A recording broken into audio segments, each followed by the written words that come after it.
Prince Andrew is defying his brother King Charles' orders and refusing to leave Royal Lodge on the Windsor estate, the mansion where he's lived for almost the past 20 years. But the disgraced royal fears the monarch may go to extreme lengths to get him out. He's concerned that now the coronation is over, the knights are out. He's worried that the royals might even turn off the utilities to get him out of there, says royal commentator Phil Dampier. According to reports, the $56 million home which Andrew, 63, shares with ex-wife Sarah Ferguson has been earmarked for Prince William and Princess Kate, and the Duke of York has been told he must vacate by September. In addition, Charles, 74, is reportedly cutting the $470,000 subsidy that the late Queen gave to Andrew, so he can no longer afford to maintain the mansion. The King wants Andrew and presumably his ex-wife Fergie to move to Harry's old home, Frogmore Cottage, but he is resisting, and still has a lease on the Royal Lodge, Phil tells Woman's Day. Reports they will cut off his electricity have been denied, but they are obviously putting him under pressure.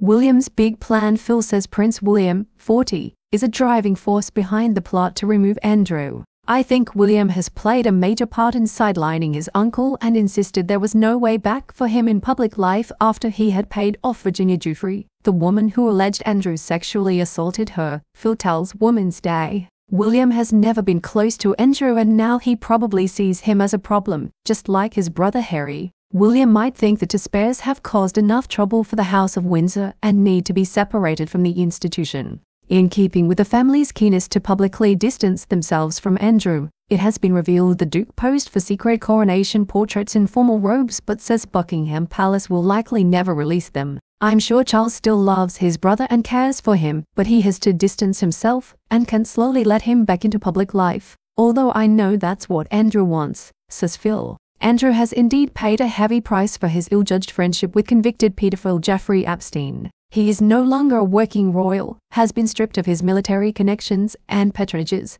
and is a virtual recluse, says Phil. As for Royal Lodge, at the end of the day, Phil insists the royals now have far too many properties. With the death of the Queen, Buckingham Palace, Windsor Castle, Balmoral and Sandringham are available, yet both Prince William and King Charles are still living in their old homes, he continues. A real game of homes is needed. Some need to be sold off and others turned into full-time museums, or the public will start to ask questions as to the cost of them all.